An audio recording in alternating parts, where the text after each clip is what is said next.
Hello and welcome to my new Sanctuary Chimps guide. I'm pretty sure my old one still works, but I wanted to make this one because, I don't know, I really like the strat. First, we're going to place a dart monkey right over here. This placement should be pretty easy. This next one's the hardest one. You're going to place a dart monkey right over here. And to make sure you can line up this placement perfectly, you want that tip to still be out there, and you want the inside of the border of the dart monkey's range to hit the outside of that weird object over there. And then the third dart monkey goes right here, right above that line. And then round 6 should be beaten perfectly fine if you got the placements correctly. Before round 7, upgrade your middle dart monkey to long-range darts. This is where the placement for the middle dart really matters, because you need it to do some interesting snipes right there.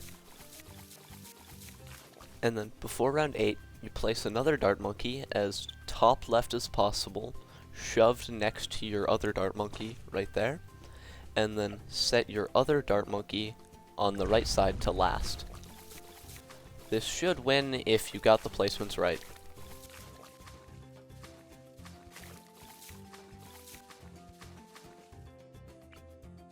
Before round 9, place another dart monkey right here. This one shouldn't be as top right as possible, but close to it. Because you need it to hit the middle part right there to snipe all of those reds.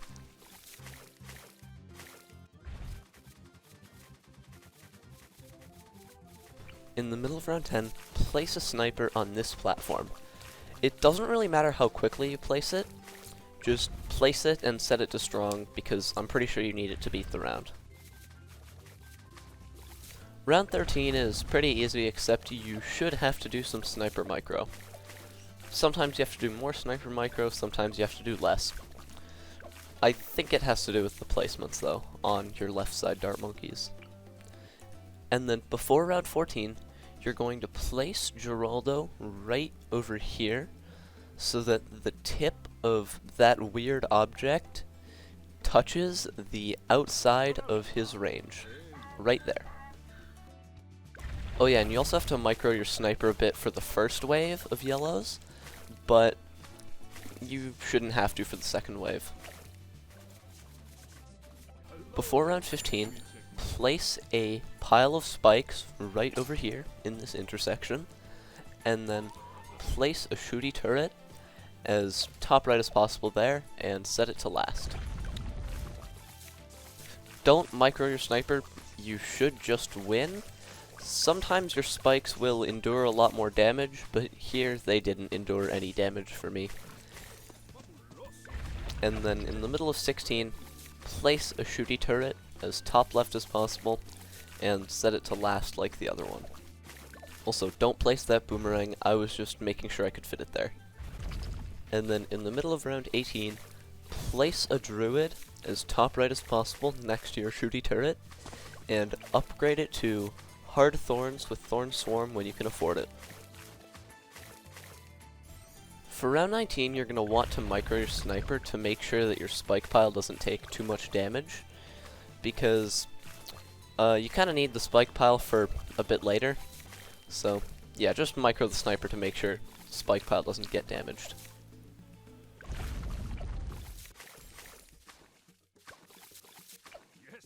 Before 21, you're going to glue the right side and micro your sniper again, just so your spike pile doesn't take too much damage. You could probably get away with just leaving your sniper on first the entire round, but I don't know.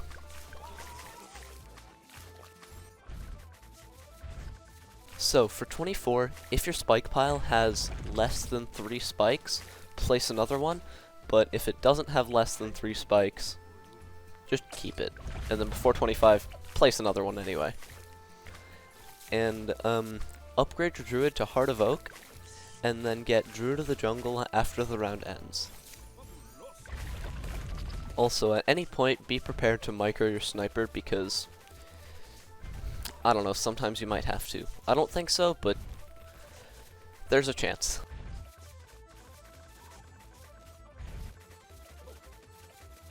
Before round 33, give your druid a camo potion.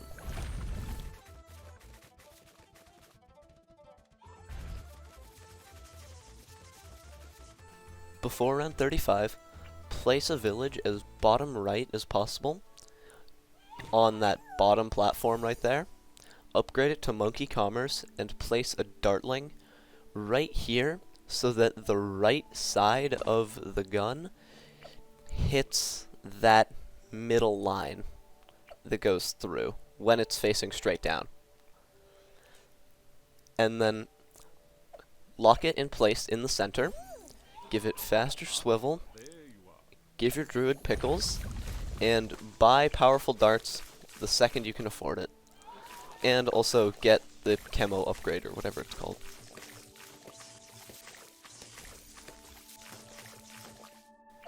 Before 36, place a glue on the right side. I doubt this one's even necessary, but I don't know, I just do it because it might be safer if it's not required, or if it is required. I don't know. And then before 37, get faster barrel spin on your dartling gunner.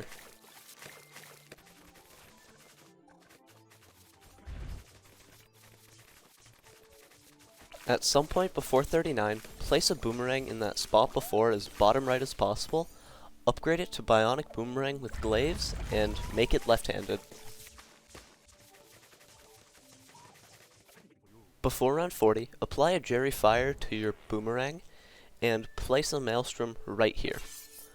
If you want to micro the dartling, feel free to do so, but you shouldn't have to.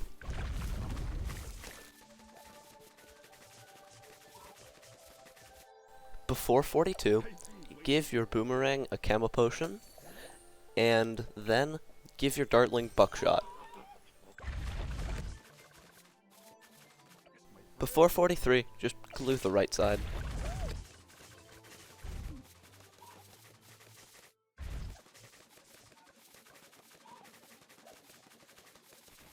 Before 46, glue the right side again.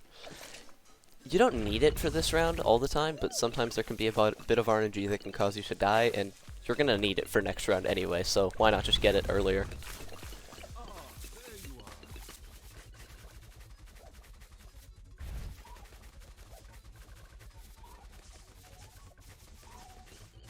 Before 49, glue both sides, and during the round, buy bads as soon as you can. Or Bloon denial system, whatever it's actually called. I don't care. Everyone just calls it bads. Before round 50, buy an alchemist as close as possible to your dartling, and upgrade it all the way to stronger stimulant and then perishing potions. And then upgrade your village to jungle drums when you can afford it. The next few rounds are entirely AFK, which is kinda nice, because this strat, there's a lot that you have to do.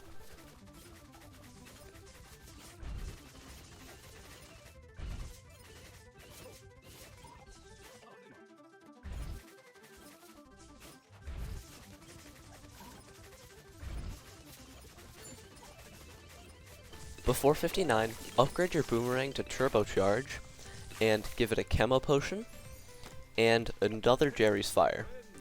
And then set your dartling to target independent for 59 and 60.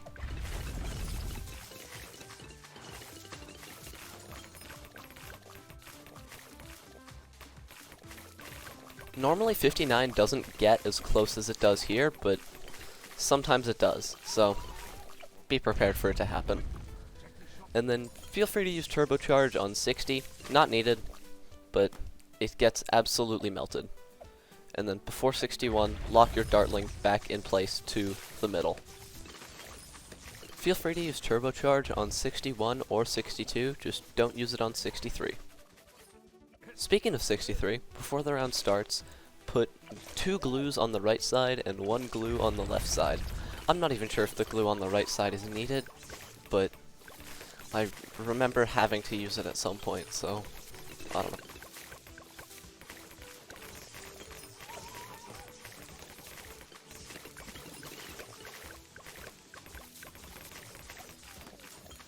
You can use the turbocharge on 64, not really needed, but I don't know, It's pretty cool. You can also use it on 65 like I do here, but I would recommend using it on the fortified Moabs on 66 instead, because those ones tend to be more scary than 65.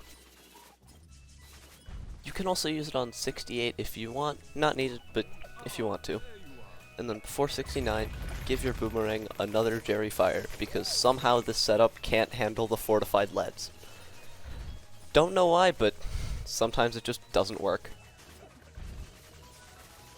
Ability usage on 72 and 73 should not be required, but if you want to do it, like I did here, feel free to.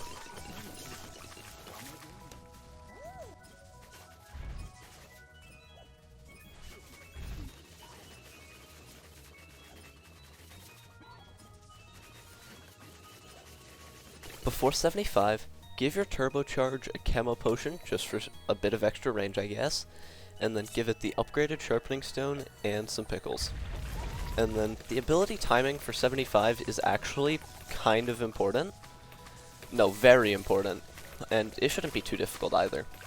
You're going to want to use it when the fortified Moab that comes from the left reaches the middle area.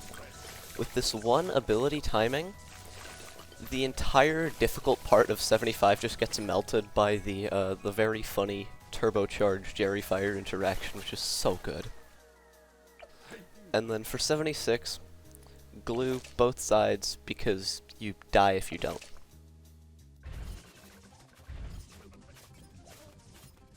During 77, use turbocharge when the Moab that comes from the right side when all of the BFBs are on screen reaches the center. This timing is kind of important because you want to have it back up for the first round of 78. Not sure if it's entirely needed, but just use it to be safe.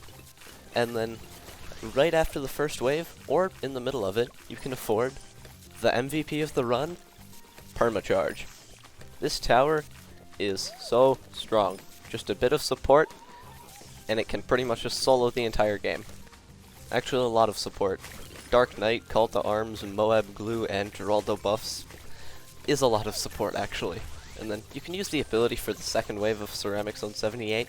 Not needed at all, but do it if you want. And then reapply a new Jerry Fire before 79.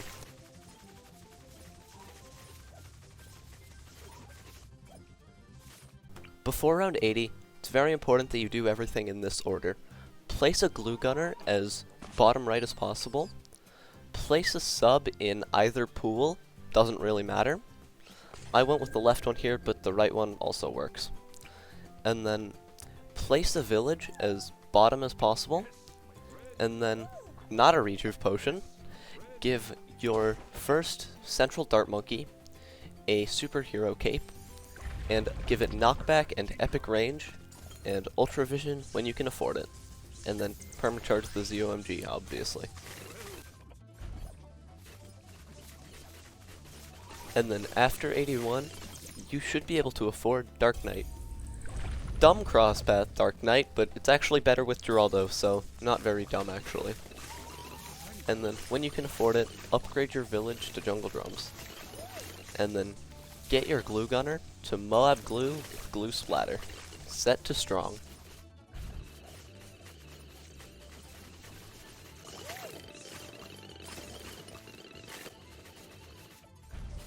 And then during 84, get camo on your village. Before around 85, apply a sharpening stone to your permacharge and your Dark Knight.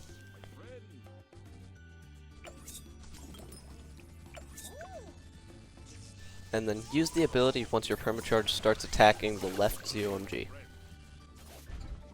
And then get mid when you can afford it.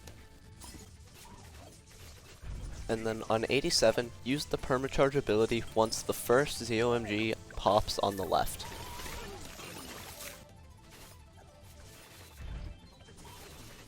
And then on 88, use the permacharge ability when it starts attacking the left ZOMG. And then before 89, give a Jerry Fire to your permacharge, your Dark Knight, and your Moab Glue. And then give a camo potion to your permacharge again, and give one to your Dark Knight. and then I just spammed 10 spikes at the end of the track. Not sure if you need to do this, but I would recommend having at least a few of those spikes. Probably 6 or 7 minimum, but all 10 works.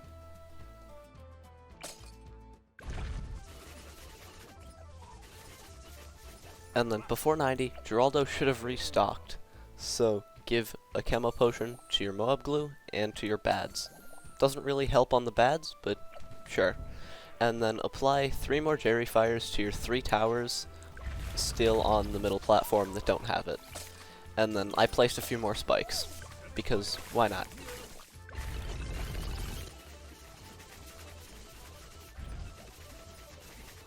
And then on 92, use the permacharge ability when the left ZOMGs get glued. This should just wipe out the rest of the round.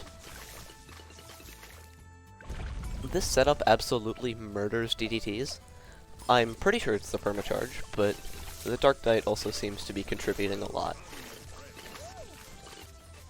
Round 94 is the closest that a round will get in the entire game, so use permacharge when every single ZOMG on the left gets glued.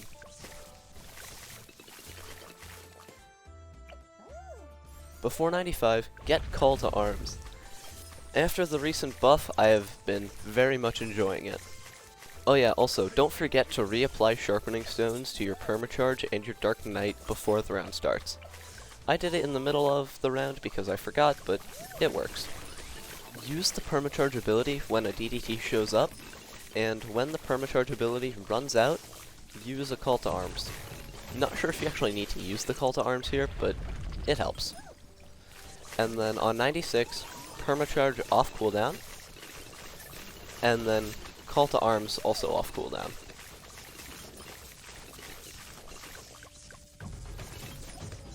Also, feel free to use a Maelstrom or two to clean up the ZOMG insides.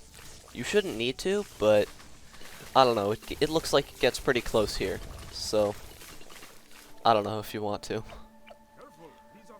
And then for 97, when the left ZOMG starts to turn down, is when you want to blast both permacharge and Call to Arms abilities. This should just be an insta-clear of the round. And then, before 98, use a Rejuve potion to get your abilities back off cooldown. And then, double Genie, and I don't know, you can place some random Geraldo nonsense if you wish. And then just use permacharge and Call to Arms at some point during the round. You should probably use them earlier than I do, but I don't know, it still works.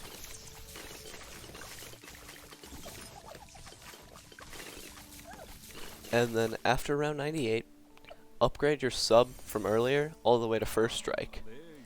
And then apply 3 Jerry Fires to the things that you gave them to first, which were the permacharge, Dark Knight, and Moab Glue. Don't use any abilities on 99, but it might get a bit sketch. So, if you want to use an ability, don't. And then for round 100, use permacharge when it starts attacking, and Call to Arms. And then use a first strike once the bat has fully turned onto the bottom lane. Good job. You should now have your Sanctuary Black Border. Hope that you have a nice rest of your day, and goodbye. Also, as I'm uploading this, I am starting to work on probably my biggest project, which is going to be how to make your own strategies for expert maps, so you don't have to use my guides. And, yeah. It'll be a good one. Actual goodbye now.